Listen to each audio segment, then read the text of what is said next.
père m'a frappé devant toute la famille réunie quand j'ai refusé de déménager au sous-sol pour que ma sœur enceinte et son mari au chômage puissent prendre ma chambre. Il ne savait pas que je payais l'hypothèque et toutes les charges depuis des années. 3 jours plus tard, ils ont découvert ce qui se passe.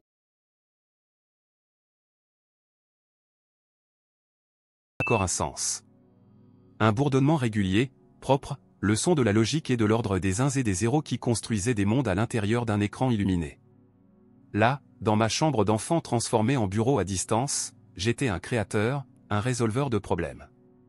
J'étais développeur logiciel senior à 22 ans, le genre d'histoire de réussite que mes parents aimaient mentionner en passant à leurs amis.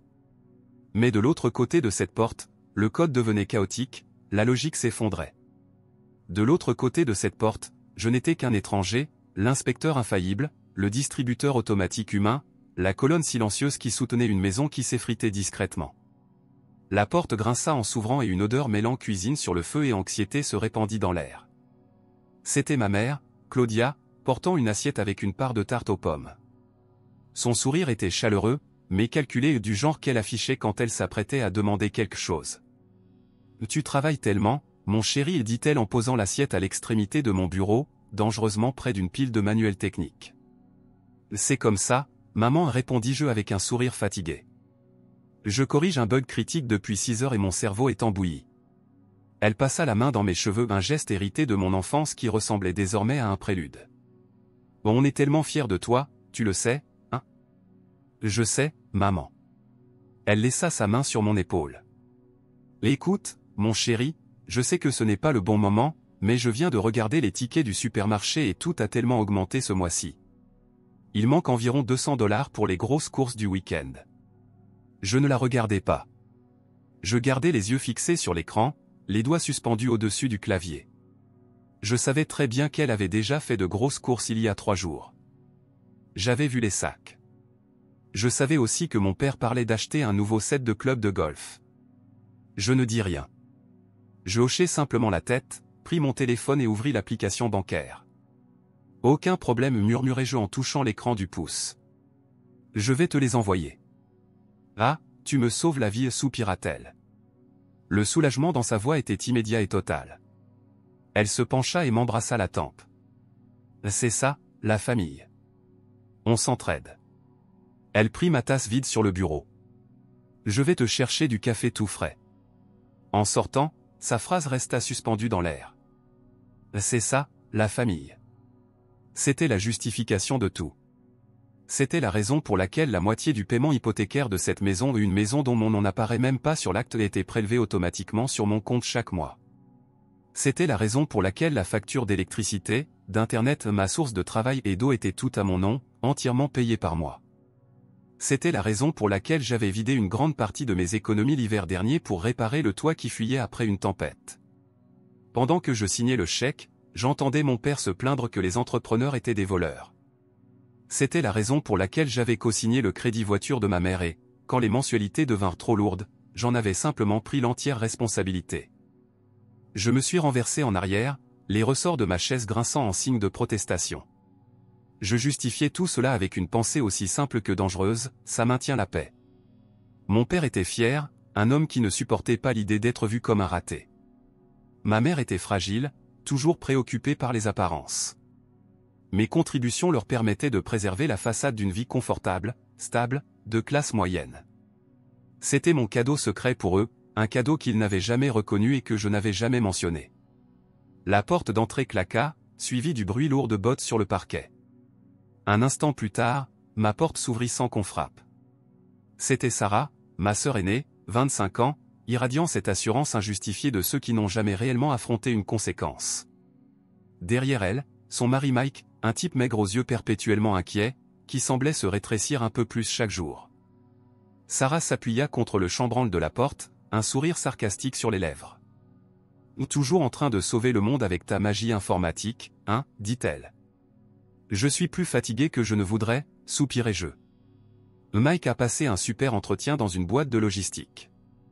Il a assuré, mais le patron était un idiot. Il l'avait dans le nez dès le début. Mike, mal à l'aise, restait en retrait derrière elle, le visage rouge de honte. C'était la même histoire que le mois dernier, juste avec un nom différent d'entreprise. Sarah était passée maître dans l'art de transformer les quasi-succès de Mike en quasi-échecs, le présentant toujours comme la victime d'un monde qui refusait de voir son potentiel. Sarah et Mike vivaient chez nous depuis 6 mois, après avoir perdu leur appartement quand Mike avait été licencié de son emploi précédent. Ce qui avait commencé comme une solution temporaire était devenu permanent, avec mes parents les traitant plus comme des invités d'honneur que comme des adultes devant se relever. Elle me dévisagea. « Eh, petit frère, tu peux me prêter 50 $? Mike et moi sortons ce soir, faut fêter la bonne nouvelle. » Sarah et Mike étaient mariés depuis 8 mois et la « bonne nouvelle », c'était qu'elle était enceinte. Je haussai un sourcil, hésitant à paniquer. « Ne t'inquiète pas, c'est une bonne chose, » dit-elle en entrant dans ma chambre, baissant légèrement la voix. « Et écoute, je te rembourse quand Mike aura retrouvé un boulot. » C'était l'excuse la plus vieille de son répertoire. Une promesse si usée qu'elle en était devenue transparente. Sarah avait toujours su transformer les problèmes des autres en opportunités pour que je les aide. Mais cette fois, j'ai vu l'éclat du désespoir dans ses yeux, la peur derrière l'assurance. Elle restait ma sœur. Alors, comme toujours, j'ai fait ce que je savais faire, j'ai sorti de ma vieille sacoche en cuir, rangée dans ma poche arrière, 2 billets de 20 et 3 de 10, et les lui ai tendus. Éviter la dispute valait bien ces quelques billets. Plus tard, dans la soirée, j'étais en appel vidéo avec Liam, mon meilleur ami depuis l'enfance. Il était le seul à connaître l'ampleur réelle de mon arrangement financier avec ma famille. Son visage pixelisé à l'écran affichait une expression d'incrédulité. Ils te font payer la fête pour un bébé qui va encore plus plomber leurs finances. Ethan? Tu t'écoutes? T'es pas un fils, t'es une filiale. T'es le département RD et la principale source de revenus d'une entreprise familiale au bord de la faillite. Ce n'est pas comme ça, répliquai-je, les mots ayant un goût de cendre dans la bouche. Je les aide. Ils traversent une période difficile. Et ils sont dans la difficulté depuis que t'as touché ta prime de signature, rétorqua Liam, la voix montant d'un cran. Ton père achète de nouveaux clubs, ta mère roule en voiture neuve, Sarah reçoit de l'argent pour sortir, et toi, tu vis toujours dans la chambre que t'avais à 15 ans. C'est une arnaque, mec. Quand est-ce que tu vas ouvrir les yeux? Je n'avais rien à répondre. Je fixais simplement mon reflet dans l'écran noir, un visage pâle et fatigué me renvoyant mon propre regard. Le signal du réveil est arrivé une semaine plus tard. Mes parents et Sarah étaient enivrés d'excitation à l'idée de la naissance du bébé. Toute la maison vibrait d'une énergie fébrile. Pendant le dîner, mon père s'éclaircit la gorge un son qui annonçait toujours une déclaration. Il regarda Sarah avec fierté, puis tourna les yeux vers moi. Vous savez, avec le bébé qui arrive et Sarah et Mike qui entament une nouvelle vie ensemble, on va tous devoir faire des ajustements. De grands changements se profilent. Il posa une main lourde et possessive sur mon épaule. C'est une période passionnante, un moment où la famille doit vraiment rester soudée. Ce mot resta coincé dans mon estomac comme une pierre. J'ai regardé les visages souriants autour de la table, l'arrogance fière de mon père, l'émotion ravie de ma mère, la satisfaction présomptueuse de ma sœur, les gestes maladroits de Mike et pour la première fois, je ne me suis pas senti membre de la famille. Je me suis senti comme une ressource prête à être exploitée. La discussion, familiale, a eu lieu quelques jours plus tard. Ils m'ont fait asseoir dans le salon, sur le canapé fleuri qui avait absorbé des décennies de tensions silencieuses. Mon père prit sa place habituelle, son trône, d'où il dictait ses ordres. Mon père proclamait des décrets. Ma mère était assise au bord du pouf, se tordant les mains.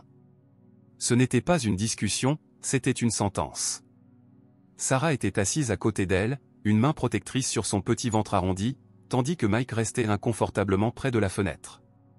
Ethan commença d'un ton grave et solennel. Ta mère et moi avons beaucoup réfléchi à l'avenir, à cette famille. Et il fit un geste ample, comme pour embrasser tout le concept de parenté. Sarah et Mike ont besoin d'un bon départ, d'une vraie chambre pour construire leur nid, accueillir notre bébé. Je suis resté silencieux, le cœur battant. Je savais déjà où tout cela allait mener. Alors il continua, se penchant légèrement en avant avec un sourire complice. Nous avons trouvé une solution formidable. Une manière pour toi d'apporter une contribution réelle et significative. Tu vas déménager dans la chambre du sous-sol. C'est spacieux et cela offrira au couple l'intimité et l'espace nécessaires dans ton ancienne chambre. Il disait cela avec une telle assurance, comme s'il m'annonçait que j'avais gagné un prix. Il ne demandait pas. il m'informait d'une décision déjà prise. Le sous-sol? Ai-je fini par dire, les mots étranges dans ma bouche. Papa, ce n'est pas une pièce, c'est une boîte en béton. Ne sois pas dramatique, répondit-il en balayant l'air de la main avec mépris. Tu poses un tapis, tu achètes une belle lampe, et voilà. Ce sera confortable, un vrai studio de célibataire. Ma mère intervint, la voix douce et suppliante. Pense à ça comme à ta contribution à ta nouvelle famille, à ton futur neveu, mon chéri. Un sacrifice, oui, mais un beau sacrifice pour la famille. Sacrifice. Il me demandait de transférer toute ma vie, mon espace de travail, mon sanctuaire, le seul endroit dans cette maison qui m'appartenait vraiment, vers une zone de stockage humide et souterraine, et appelait cela un beau sacrifice. Plus tard, je suis descendu pour voir par moi-même. J'ai tiré sur la vieille chaîne métallique et une ampoule nue de 60 watts a projeté de longues ombres déformées dans la pièce. L'air était lourd de moisissure et de terre froide. Une grande tache d'eau rampait sur le mur du fond, comme une carte fantôme de l'inondation de l'hiver dernier. Je pouvais distinguer les contours flous de l'ancien banc de musculation de mon père, l'endroit où mon vélo d'enfance avait rouillé. J'ai passé la main sur le mur de béton rugueux. Il était froid et légèrement humide au toucher. Un grillon mort gisait recroquevillé au sol, près de la vieille chaudière qui grinçait encore. Ce n'était pas un studio de célibataire. C'était une tombe et c'est là qu'ils voulaient m'installer. Le lendemain, j'ai essayé de leur parler à nouveau. Je les ai abordés dans la cuisine pendant que ma mère préparait le café. Écoutez, ai-je commencé, essayant de garder une voix calme et logique, je comprends que vous vouliez aider Sarah. Moi aussi, je veux l'aider. Mais je ne peux pas travailler dans le sous-sol. Mon travail exige un environnement stable, sécurisé et sec pour plusieurs milliers de dollars de matériel informatique. J'ai plusieurs écrans, des serveurs. J'ai besoin de circuits électriques dédiés et d'une connexion Ethernet câblée dans ma chambre. Le Wi-Fi n'atteint même pas le sous-sol. Mon père, lisant la rubrique sport à table, ne leva même pas les yeux. Tu trouveras une solution. Tu es le plus intelligent. Ce n'est pas une question d'intelligence, papa. C'est une question de logistique. Mon travail, celui qui dépend de l'Internet au débit que vous voulez que j'abandonne, repose sur cette infrastructure. Oh, Ethan, ne complique pas tout, soupira ma mère en se retournant du comptoir. Son visage était un masque de déception. Tu fais tout ça pour toi. Pense un peu au bébé. Ta sœur en a besoin. Les 4 mots qui avaient régi ma vie. Ta sœur en a besoin. Sarah avait besoin d'un nouveau vélo? On lui donnait le mien. Elle avait besoin de cours particuliers? Mon argent de poche y passait. Sarah avait besoin, et Ethan fournissait. Sauf que cette fois, ce dont elle avait besoin, c'était de ma dignité. Ce soir-là, j'ai surpris Sarah et Mike en train de parler dans le couloir. Je me rendais à la cuisine pour boire un verre d'eau et je me suis figé en entendant leurs voix étouffées. Je sais pas, Sarah, disait Mike, avec une hésitation inhabituelle. C'est sa chambre, tu sais. Il travaille là.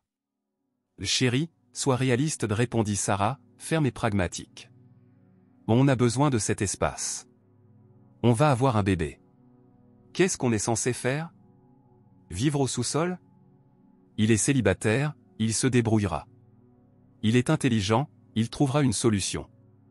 Sois pas trop tendre là-dessus. Maintenant, c'est notre famille qui compte. Il resta silencieux un instant. Ouais. T'as raison. Entendre ça de sa part, aussi clairement et sans détour, a cristallisé quelque chose en moi. Je n'étais pas de la famille pour eux. J'étais un obstacle, une ressource à exploiter.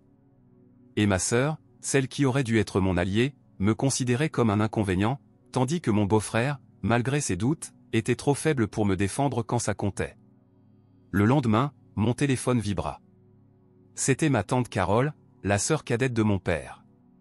C'était la brebis galeuse de la famille, celle qui avait déménagé dans un autre état et qui valorisait l'honnêteté plus que les apparences. J'ai entendu la nouvelle, dit-elle, d'un ton sec. Ton père m'a appelé pour parler du bébé de Sarah et des merveilleuses nouvelles commodités. J'ai juste soupiré. Oui, répondis-je, en adoucissant la voix. Je vais te dire ça une seule fois. Tu as toujours été un bon garçon, un bon fils, un bon frère. Mais parfois, être trop bon fait que les gens oublient ta valeur. Ils commencent à voir ta gentillesse non pas comme un cadeau, mais comme une obligation. Ne les laisse pas t'effacer. Ces mots sont tombés sur moi comme une charge lourde, résonnant à travers des années de conformité conditionnée. Ne les laisse pas t'effacer. C'était exactement ce qu'il tentait de faire. Effacer mes besoins, mon espace, mes contributions, jusqu'à ce qu'il ne reste plus que ma fonction. Ce soir-là, un email est arrivé, l'invitation à la réunion annuelle de la famille Miller et au barbecue. Mon père m'a attrapé près des escaliers. Alors, champion, dit-il en me donnant une tape dans le dos, un peu trop forte, à la réunion, je vais annoncer à tout le monde la bonne nouvelle à propos de toi et de ta sœur. Ça va être génial. On va montrer à toute la famille qu'on est soudés. Ce fut le point de non-retour. Il allait transformer mon humiliation en spectacle public, en vitrine de sa propre générosité. Il comptait m'utiliser comme décor dans sa pièce de patriarche bienveillant. Une décision froide et tranchante s'est installée dans ma poitrine. Ce n'était ni de la colère, ni une montée de chaleur, mais une clarté glaciale. Je suis allé dans ma chambre et j'ai fermé la porte. Je n'allais plus discuter avec lui en privé. Je n'allais plus plaider ma cause. Puisqu'il voulait rendre ça public, ma réponse le serait aussi. Je me suis assis à mon bureau. Le bourdonnement de mon ordinateur m'apportait un réconfort familier. J'ai ouvert mon portail bancaire en ligne. Méthodiquement, je suis remonté mois par mois, année par année. J'ai fait des captures d'écran de chaque virement pour l'hypothèque. De chaque facture d'électricité et d'eau payée. J'ai retrouvé la facture de 8 000 $ pour la réparation du toit dans mes mailles. J'ai aussi retrouvé les relevés de paiement pour la voiture. J'ai tout sauvegardé dans un dossier sécurisé sur mon téléphone, pas par rancune, mais pour ma santé mentale. C'était une preuve. La preuve que je n'étais pas fou. La preuve que mes contributions étaient bien réelles. La preuve que j'avais le droit de dire non.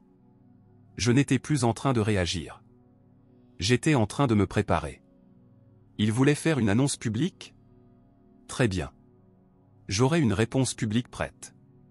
Le jour de la réunion a commencé sous un soleil éclatant, avec une joie oppressante. Notre jardin, d'habitude un coin tranquille de verdure, s'était transformé en scène de théâtre familial parfait. L'air était épais de l'odeur du charbon de bois et des herbes fraîchement coupées. Des oncles que je ne voyais qu'une fois par an riaient autour du barbecue, tenant des bouteilles de bière dégoulinantes de condensation sous le soleil de l'après-midi. Tout le monde commentait la grossesse de Sarah, prodiguant des conseils non sollicités surtout sur les vitamines prénatales à prendre pour le bébé. Des enfants collant de jus de pastèque hurlaient en courant dans le gazon. C'était le tableau parfait du bonheur familial américain et moi, je me sentais comme un fantôme dans ce décor. Je me suis faufilé dans la foule, une canette de coca bien fraîche à la main, distribuant des sourires forcés et des réponses évasives. Je sentais le regard de mon père sur moi, de l'autre côté du jardin. Il était dans son élément, entouré d'invités près du barbecue flambant neuf qu'il avait acheté le mois dernier à un achat que je soupçonnais d'avoir été financé avec l'argent que j'avais donné à ma mère pour payer la taxe foncière. Je me suis installé près du vieux chêne, sirotant ma boisson et observant le spectacle. Sarah jouait parfaitement le rôle de la future maman, une main protectrice sur son petit ventre, rayonnante de fierté en recevant les félicitations, tandis que Mike restait mal à l'aise à côté d'elle, acceptant les compliments pour quelque chose dont il semblait presque gêné de s'approprier le mérite. Ma mère voletait d'un groupe à l'autre, colibri de la bienséance sociale, veillant à ce que les assiettes soient pleines et les verres toujours remplis. Puis, mon père frappa le goulot de sa bouteille avec un couteau. Le son trancha le brouhaha joyeux. « Eh, tout le monde, est-ce que je peux avoir votre attention une minute ?» Les conversations s'estompèrent peu à peu. Les têtes se tournèrent. C'était son moment. Il passa un bras autour de ma mère et la tira contre lui. « Comme vous le savez tous, nous avons une magnifique nouvelle dans la famille Miller. Ma fille Sarah et son mari Mike vont avoir un bébé. » Une salve d'applaudissements et d'exclamations traversa le jardin. Il attendit que le bruit retombe, affichant un large sourire. Et dans des moments comme celui-ci, une famille montre sa véritable force. Elle montre à quel point elle reste unie, à quel point elle soutient les siens. Il balaya la foule du regard jusqu'à ce que ses yeux croisent les miens. Il fit un geste de la bouteille dans ma direction et dit : « Je n'ai jamais été aussi fier de mon fils Ethan. » Pour aider sa sœur et Mike à démarrer dans les meilleures conditions, Ethan a généreusement offert, de bon cœur, son propre lit et va s'installer au sous-sol. Il me regardait comme un roi attendant une révérence de son fidèle vassal. Voilà le genre d'homme qu'il est. Voilà le genre de famille que nous sommes. Applaudissons Ethan. Quelques personnes commencèrent à applaudir, les yeux remplis d'admiration. Sarah rayonnait. Ma mère essuyait ses larmes. Un étrange silence m'envahit. Le bruit de fond de la fête s'estompait jusqu'à devenir un bourdonnement sourd. J'avais l'impression d'assister à un film sur ma propre vie. J'ai inspiré profondément, lentement. En fait, papa, dis-je, ma voix n'était pas forte, mais claire et ferme, et elle résonna dans le jardin devenu soudain silencieux, je crains qu'il y ait eu un malentendu. Les applaudissements hésitèrent puis cessèrent. Tous les regards se tournèrent vers moi. Le sourire de mon père se figea. Je ne vais pas céder ma chambre, ai-je terminé, les yeux rivés dans les siens. Le silence qui suivit était lourd, absolu. Le seul bruit était le crépitement des hamburgers sur le grill. Le visage de mon père, qui rayonnait de fierté quelques instants auparavant, s'assombrit lentement, et la couleur monta le long de son cou. « Qu'est-ce que tu as dit » demanda-t-il d'une voix basse et menaçante. Sarah fit un pas en avant, l'expression mêlée d'incrédulité et de colère. « C'est quoi ton problème ? On en a parlé, c'est juste temporaire. » Mon problème, Sarah, répondis-je en me tournant vers elle, c'est que ma chambre, c'est aussi mon bureau. C'est l'endroit où je fais le travail pour lequel je suis payé. Je n'ai pas pu finir ma phrase. Mon père s'est déplacé plus vite que je ne l'avais vu depuis des années. Il a fait 3 longues enjambées et s'est approché de moi. Avant que je ne comprenne, son bras s'est levé. Le claquement de sa paume sur ma joue fut sec, comme une branche qui se brise. L'impact envoya une onde de choc dans ma mâchoire. Ma tête tourna sous la force du coup. Un silence collectif tomba sur la foule. Pendant un instant, le monde entier se résuma à la brûlure sur ma joue et au sifflement aigu dans mes oreilles. Je sentis le goût métallique du sang dans ma bouche, là où mes dents avaient entaillé l'intérieur de ma joue. Ma poitrine se serra, comme si on y avait enroulé du fil barbelé. Je tournai lentement la tête pour le regarder de nouveau. Sa poitrine montait et descendait, ses yeux fous d'une rage que je ne lui avais jamais vu diriger contre moi. Ma mère laissa échapper un sanglot étranglé. Je touchai ma joue. Elle commençait déjà à enfler. Je regardais mon père, l'homme qui venait de frapper son propre fils devant toute la famille, parce que j'avais refusé de me faire expulser de chez moi.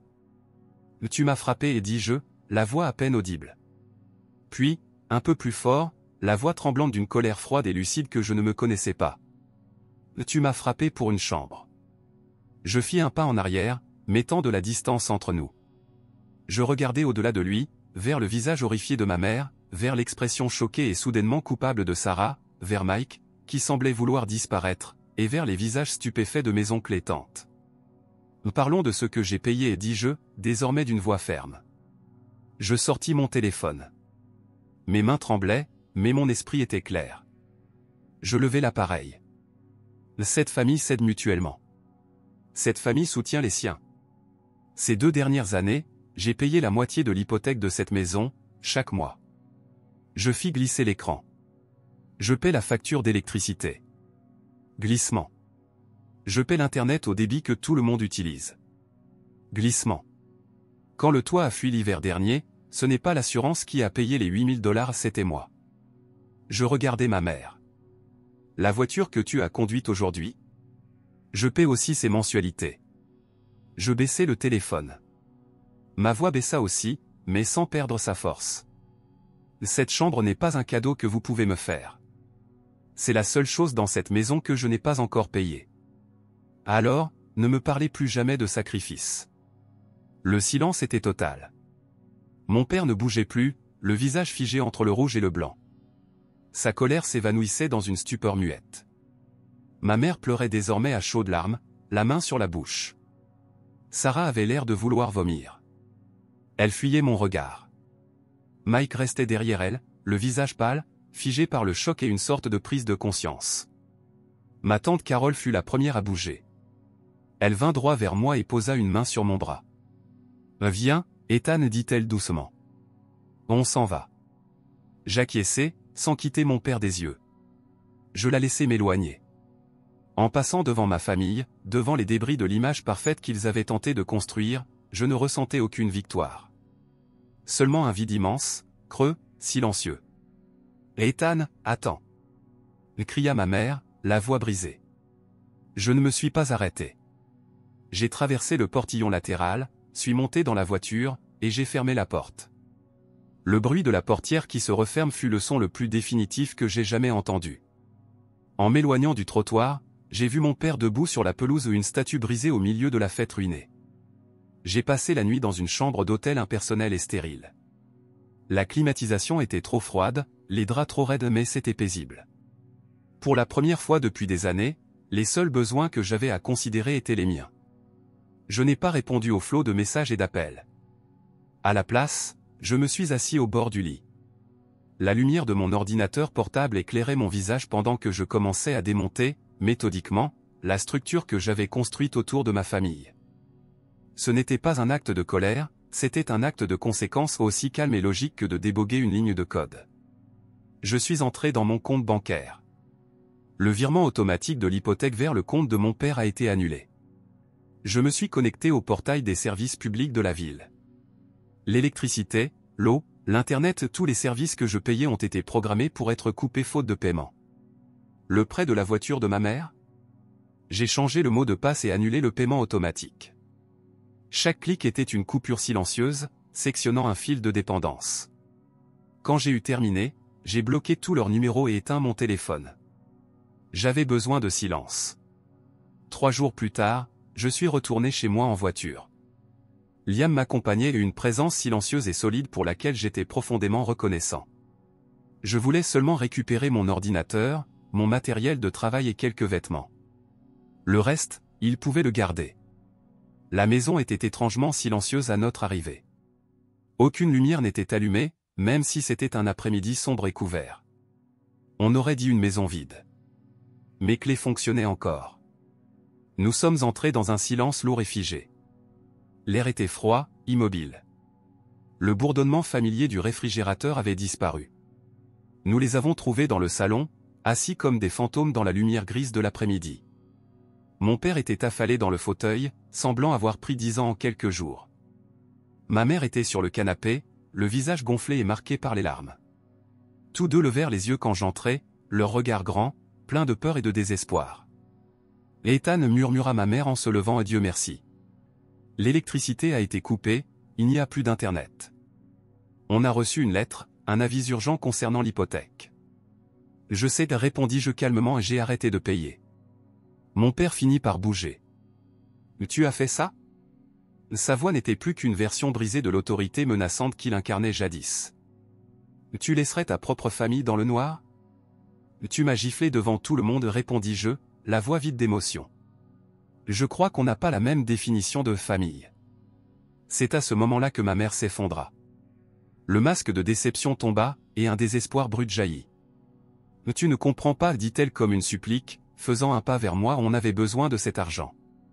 On en avait vraiment besoin. Pourquoi faire? Demandai-je, la renseignure ancienne sans aucune colère. Pour des clubs de golf neufs? Et alors, toute la vérité, un tourbillon de mensonges accumulés au fil des ans, finit par éclater. Pour la deuxième hypothèque, celle qu'on a prise il y a des années pour rembourser les cartes de crédit. On se noie, Ethan, ça fait des années. Ton argent, c'était la seule chose qui nous maintenait à flot. Je ne savais plus quoi faire. Elle s'effondra sur le canapé, ses sanglots secouant tout son corps. Le secret était révélé. Ce n'était pas seulement une question de confort, c'était une fondation pourrie, bâtie sur la dette et la honte, qu'ils avaient dissimulée à tout le monde, même à moi. Ils ne m'avaient pas seulement utilisé pour leur luxe. Ils m'avaient utilisé pour survivre, tout en me traitant comme un fardeau. Liam posa une main sur mon épaule, un signal silencieux pour me dire qu'il était prêt à monter chercher mes affaires. Alors qu'il se dirigeait vers les escaliers, Sarah apparut dans le couloir, Mike juste derrière elle. Elle avait l'air terrible. Le visage pâle, les yeux rougis. Son sourire confiant habituel avait disparu, remplacé par un vide profond. Mike avait l'air encore pire, si c'était possible. Elle me bloqua avant que je ne puisse suivre Liam. Elle ne regarda pas mes parents, elle me regarda uniquement, moi. Ethan, dit-elle, la voix presque un souffle, je suis désolé. J'attendis sans rien dire. Quand papa t'a giflé, et que tu as dit tout ça sur les factures, elle secoua la tête, peinant à trouver ces mots, je ne savais pas. Je pensais juste que papa s'occupait de tout. Mike fit un pas en avant, la voix tremblante. J'ai essayé de lui dire que ce n'était pas juste de prendre ta chambre, mais, il regarda ses mains, j'ai eu trop peur pour parler. Je vais bientôt être père et je n'ai même pas su défendre ce qui était juste. Les yeux de Sarah se remplirent de larmes. J'ai tellement été jalouse de toi, Ethan. Tu as un super boulot. Ta vie est en ordre, et moi je suis enceinte, j'ai peur, Mike ne trouve pas de travail, et j'ai juste suivi le mouvement. C'était plus facile que d'admettre qu'on avait échoué. Je suis désolé. C'était la chose la plus sincère que je lui ai jamais entendu dire. À cet instant, elle n'était plus la fille chérie. Elle était juste une femme effrayée qui faisait enfin face à la vérité sur elle-même. Mes parents tentèrent une autre tactique, ils me supplièrent de rétablir l'électricité pour qu'on puisse parler. Mon père alla jusqu'à proposer un accord, je pouvais garder ma chambre si je recommençais à payer. Je secouai la tête. Je m'approchai de la table basse et posai une carte de visite. C'est un conseiller en crédit à but non lucratif, leur dis-je. Ils peuvent vous aider à regrouper vos dettes et établir un vrai budget. C'est la première étape. Puis je me tournai vers Sarah et Mike. C'est votre signal d'alarme, dis-je d'une voix ferme, mais sans cruauté. Votre enfant n'a pas besoin que vous réussissiez. Il a besoin que vous soyez des adultes responsables. Relevez-vous. Arrêtez de laisser nos parents vous traiter comme des enfants. Et arrêtez de m'utiliser comme un distributeur. C'est à vous de faire vivre votre famille maintenant. Je me retournai et montai avec Liam pour emballer le reste de ma vie hors de cette maison. Les semaines suivantes furent un tourbillon de recherche d'appartements et de construction d'une nouvelle vie. J'ai trouvé un petit appartement d'une chambre en centre-ville, avec de grandes fenêtres et vue sur la ville. Il était à moi. Chaque centimètre. Le silence y était profond. C'était le son de la paix. Tante Carole était devenue mon ancre. Elle m'appelait tous les 2 ou 3 jours, pas pour parler, juste pour s'assurer que j'allais bien. Elle m'a dit que mes parents avaient finalement contacté le conseiller en crédit. Ils ont dû vendre ma maison d'enfance et emménager dans un petit logement en location, de l'autre côté de la ville. La façade avait fini par s'effondrer. Environ un mois après mon déménagement, j'ai reçu un message d'un numéro inconnu. C'était Sarah. Mike avait trouvé un emploi dans un entrepôt, un travail difficile, mais stable. Elle travaillait à mi-temps dans une clinique. Ils allaient avoir leur propre logement avant la naissance du bébé. Merci pour le signal d'alarme. Je suis resté à regarder le message pendant un long moment. J'ai simplement répondu. De rien. Bonne chance. Ce n'était pas du pardon. Pas encore. Mais c'était un début, une nouvelle fondation construite sur les ruines de l'ancienne. Parfois, je me tiens à ma fenêtre, regardant les lumières de la ville, et je pense à eux. Je ne ressens plus de colère, même pas de triomphe. Je ressens surtout une tristesse paisible pour la famille que je croyais avoir. Et une gratitude profonde pour la paix que j'ai dû me battre pour obtenir. Je n'ai pas détruit ma famille. J'ai juste arrêté de me brûler pour les réchauffer. Ils ont dû apprendre à trouver leur propre lumière. C'est fou comme on peut enfin voir sa propre valeur quand on arrête de payer pour que les autres l'ignorent. Et vous ? Avez-vous déjà dû choisir entre votre famille et votre propre respect ? Qu'auriez-vous fait ? Commentaire Madame Reddit. Cette histoire est un rappel puissant que, même si la famille est importante, l'amour de soi et le respect de soi ne doivent jamais être mis de côté. Parfois, il faut savoir poser des limites et protéger sa santé émotionnelle, même si cela implique de prendre des décisions difficiles. Le protagoniste n'a pas détruit sa famille. Il a simplement cessé de se sacrifier pour la maintenir unie. C'est douloureux, mais c'est aussi un acte de courage et de valorisation de SOI.ET. Avez-vous déjà vécu une situation où vous avez dû choisir entre rester dans une relation familiale toxique ou préserver votre propre bien-être ? Racontez-moi en commentaire, je veux connaître votre opinion. Et voilà, c'est la fin d'une autre histoire émouvante de Reddit. Si vous avez aimé, laissez un like, partagez et abonnez-vous à la chaîne pour encore plus d'histoires incroyables. Et ne manquez pas la prochaine.